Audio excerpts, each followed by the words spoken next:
bom dia! Tudo bem com vocês? É com muito amor que inicia mais uma videoaula, né? Para cada dia a gente se aperfeiçoar mais, aprender, não é isso? Então, meus amores, vamos cantar a nossa musiquinha, né? Para alegrar o nosso dia, para deixar o nosso coração mais alegre, não é isso? Então, vamos cantar. Bom dia! Bom dia, bom dia para você e para mim. Bom dia, bom dia, bom dia para você e para mim. Batendo os pés, batendo as mãos e cantando esta canção. Batendo os pés, batendo as mãos e cantando esta canção. Bom dia, meus amores. Vocês já agradeceram ao nosso Papai do Céu hoje? Tia já falou, né, meus amores, que é muito importante agradecer ao nosso Deus, né, por tudo que Ele faz por nós. Deus é tão bom, né? Deus é tão maravilhoso. Então, nós iremos ouvir um louvor em forma de agradecimento a Deus, porque quem canta também está orando, louvando ao nosso Deus. Tá certo, meus amores?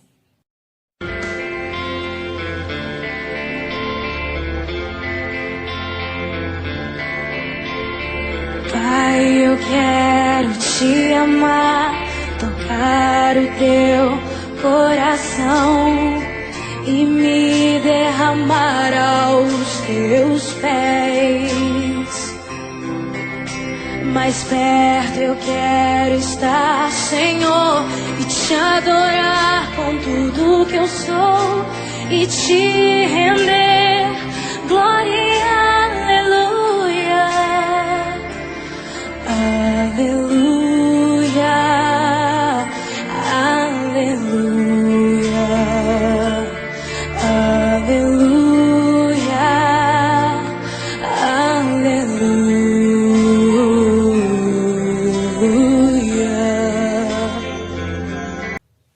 Então, gostaram, meus amores, do louvor, né? É muito bom você cantar, louvar e agradecer ao nosso Deus. E é o que a gente acabou de ouvir com este louvor, certo? Crianças, então, dando continuidade à nossa aula, vocês irão pegar agora esta folhinha e vão fazer agora, certo? Façam uma pesquisa das obras de Romero Brito e vejam como elas são alegres. Não é isso? Que nós já estudamos, já pesquisamos, Tia já mostrou algumas obras dele, que as obras dele são bem coloridas, bem alegres. Tia acha linda todas as obras dele. Então agora é a sua vez. Vocês irão fazer um desenho com capricho. O seu desenho, a sua obra, certo? No estilo da obra de Romero Brito. Então, vocês vão usar a sua imaginação, tá bom, meus amores?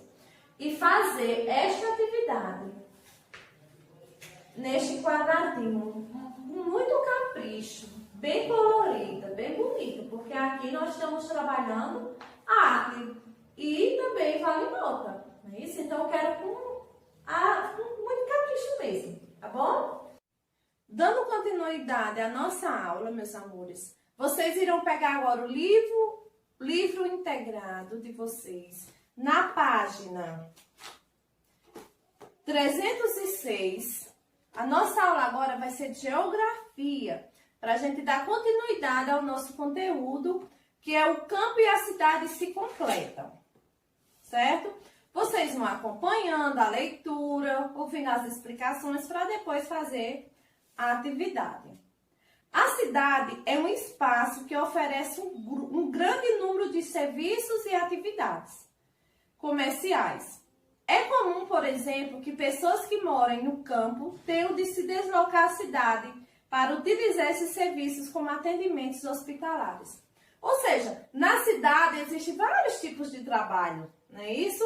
De serviço. serviços, de atividades comerciais como lojas, comércios, farmácias e entre outros. Então, as pessoas que moram na zona rural, no campo, precisam se deslocar até a cidade para serem atendidas, né? Nas cidades estão concentradas as atividades comerciais, como supermercados e lojas de roupa. Elas também abrigam indústrias e empresas que vendem produtos e equipamentos utilizados nas atividades ligadas ao campo, como a produção de adubo e sementes ou o comércio de tratores. A cidade também depende do campo.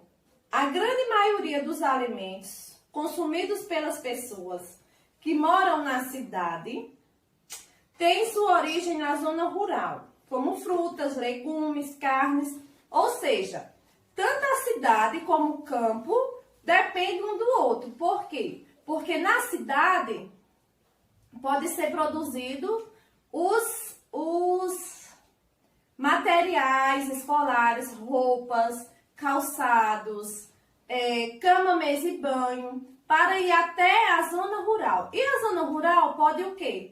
Fabricar o quê para a cidade? O leite, ovos, carne, legumes, verduras. Então, por isso que um depende do outro.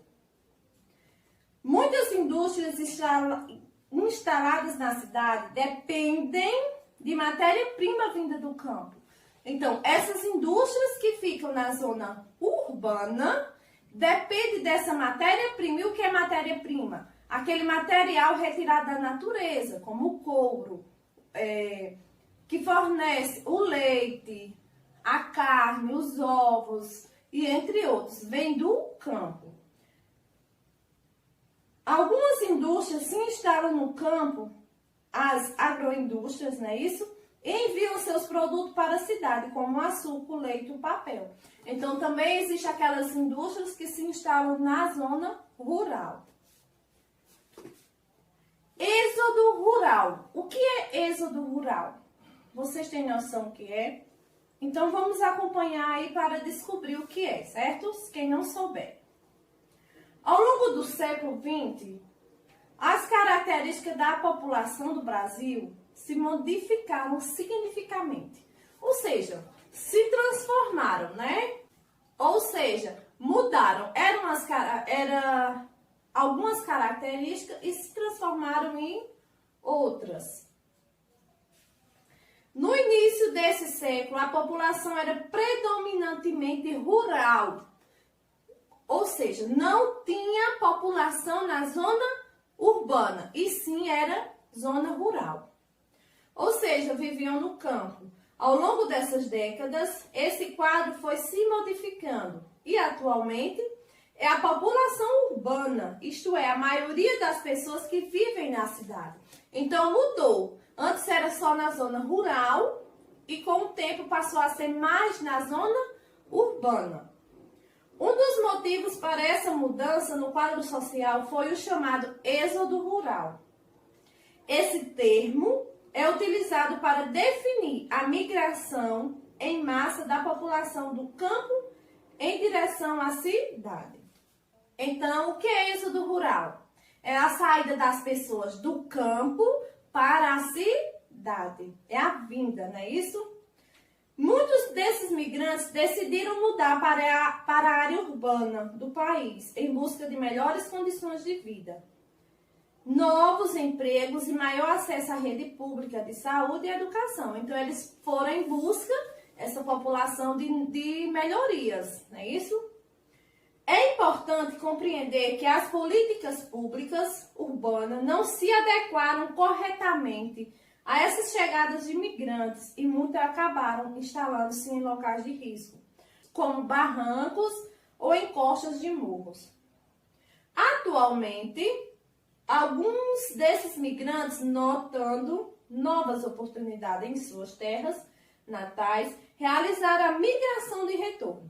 Então, quando eles se deslocaram da zona rural em busca de melhorias, chegando lá com Com o avanço dessa população indo em busca, eles não tinham como suportar e se abrigavam em locais de risco, né? Como barrancos, encostas de morro, como vocês podem observar, que vocês assistem TV, né? Isso, em jornais, tem muita favela, que é muito perigosa. Barraquinho um em cima do outro, junto demais, em barrancos, às vezes muitas chuvas deslizam, né? E morrem muitas pessoas.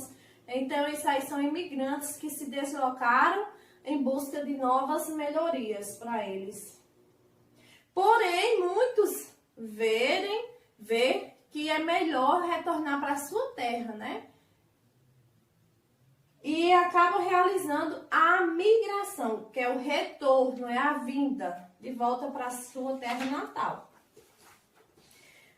Nós temos aí um gráfico. Observe o gráfico com a transição demográfica do Brasil. Aí tem a distribuição da população brasileira por situação de domicílio, de 1950 a 2010. A diferença que tem a total, aí nesse baixo, a diferença é que tem no gráfico de baixo total, não é isso?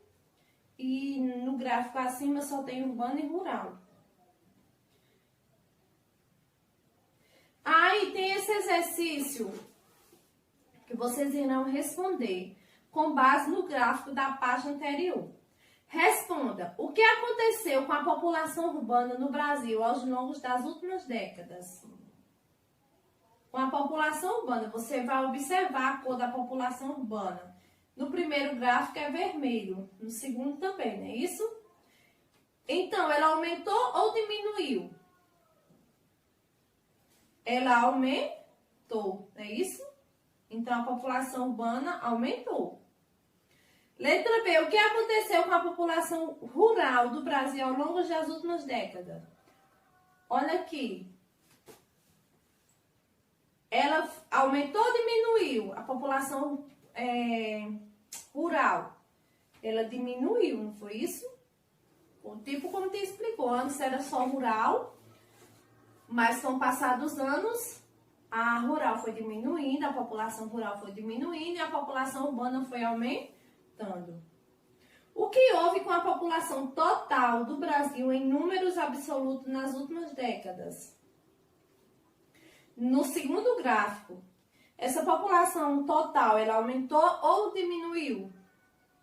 Ela aumentou. Vocês podem observar do ano de 1950 até o ano 2010, essa população total, que é essa cor roxa, aumentou. Em que período a população urbana superou a rural? Aí vocês vão observar aí. Em que ano? No segundo gráfico, a população rural é a verde, a urbana é vermelha. Superou. Foi do ano de 1960 ao ano de 1970, não é isso? A segunda, você vai marcar verdadeira ou falsa. Você vai marcar V se for verdadeira e F se for falsa, não é isso? Aí vai ler e vai saber se é verdadeiro ou se é falso. Quais são os motivos mais comuns para haver o êxodo rural? O que causava esse êxodo rural? Para as pessoas se deslocar da zona rural para ir para a zona urbana. Era a falta de quê? De emprego, de serviços, de que mais? A falta dos atendimentos de saúde, né? Falta de terra também. E eles iam para a cidade em busca de quê? De melhores condições de vida. E a quarta, você vai fazer uma lista de produtos que você usa na escola e em casa. Aí vai classificar esses produtos de acordo com a origem. Se essa matéria-prima, se essa origem desse matéria-prima ou produto industrializado vem do campo ou se vem da cidade.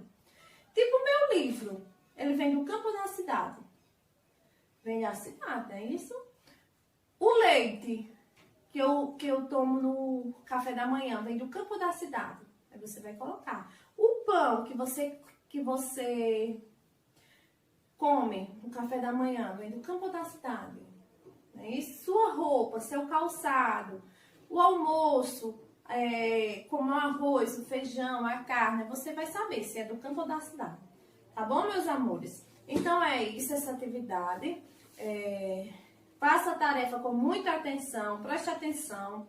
Qualquer dúvida, vocês podem entrar em comunicação com tia Paula e tia está à disposição. Um grande beijo.